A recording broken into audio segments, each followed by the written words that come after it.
নিবিড় ঘন জঙ্গল চলেছি আমরা। দেখছেন প্রকৃতি কি ছিল সেই সময়, গাছগুলো অবশ্য ছোট ছিল। বিভূতিভূষণ বন্দ্যোপাধ্যায় যখন কবিতা লিখতেন আলাদা ফ্লেভার ছিল তার। কবিতা লিখে বাঙালি আছে, হ্যাঁ কিছু বলছে দেখেছেন, থেকে বরঞ্চ ব্যবসা করলে এতদিন অনেক উন্নতি।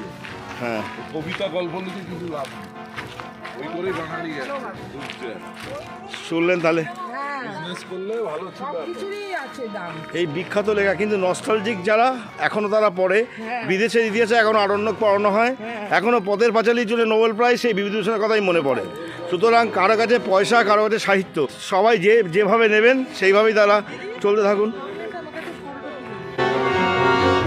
যাচ্ছি একদম পুরো মিশে আছে, দেখুন এরকম মিশে, দেখুন জল জল জল, শুধু জল, তাই দেখে চিত্ত মোর হয়েছে বিকল। এই জলের এইখানে আওয়াজ ঠিক ঘুরে গিয়ে আপনি দেখবেন, বাহ বাহ বাহ, একদম। চলো আস্তে আস্তে, টুম্পা সাবধানে।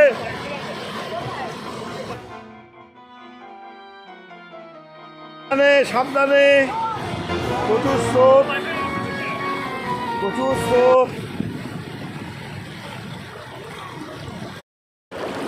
দেখুন এই জল চলে গিয়ে ওইখানে গিয়ে তার গতিপথ চেঞ্জ। দেখুন অসাধারণ, অসাধারণ। প্রকৃতিকে অনুভব করতে গেলে মানুষ অনেক কিছু তার ভালো লাগে।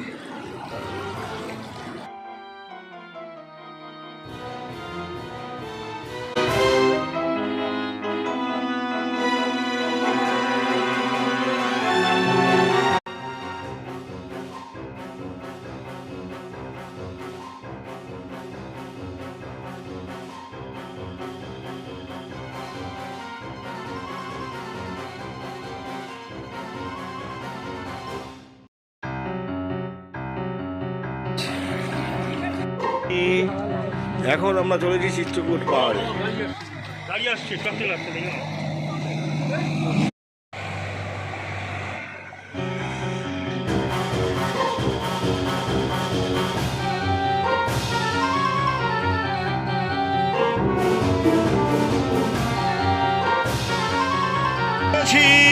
আমি উঠেছি চিত্রকূট পাহাড়ে, উঠেছি।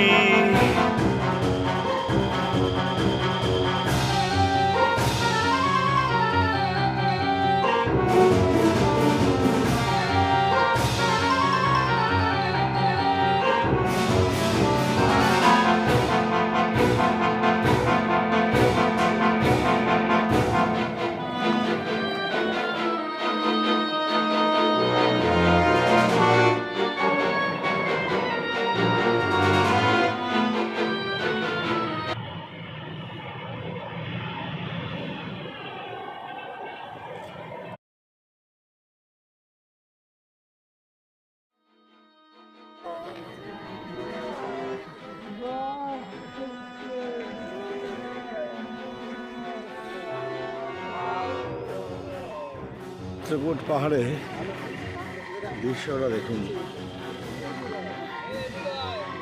ওই দূরে দেখছেন, ওই দূরে ভারত সেবাশ্রম সংঘ, ওই সাদা রঙের যে বিল্ডিংটা। এই রাস্তা চলেছে, সামনে ঘাটশিলা স্টেশন।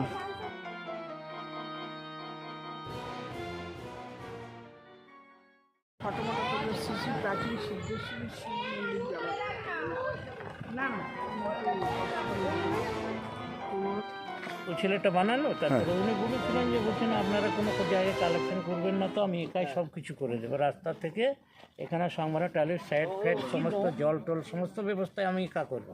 আচ্ছা, কিন্তু কালেকশন কিন্তু এই যে লোক সামলাতে পারলেন না, হয়তো করেছিলেন ভুলের ইয়ে করে, ও জানতে পারলো যে এখানে কালেকশন করছে, এরা নিচ্ছে ভক্তদের কাছ থেকে পয়সা, তখন বলছে আর আমি কাজ করবো।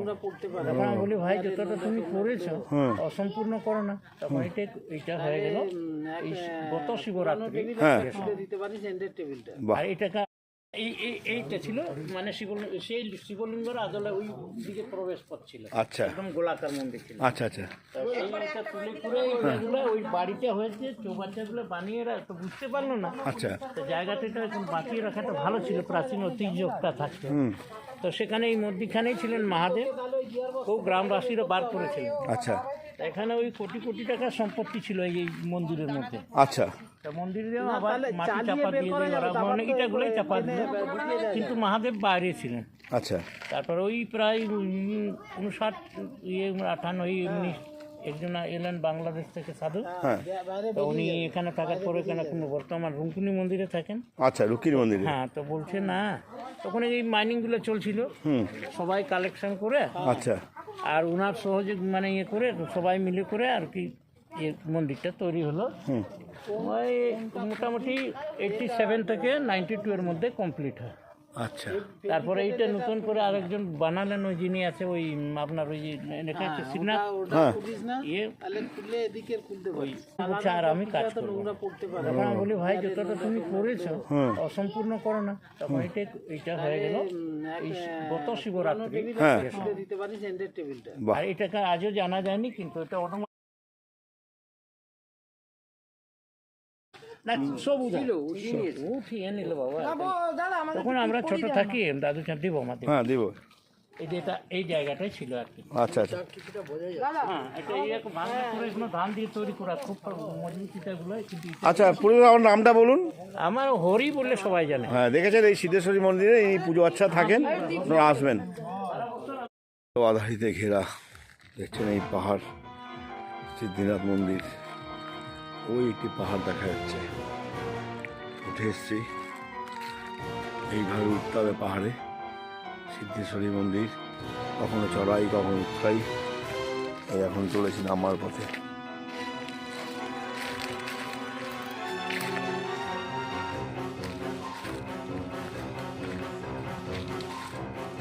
খুব একটা প্রবলেম নেই, সবাই বলে কষ্ট খুব, কিন্তু কষ্ট সেরকম নেই। চলুন।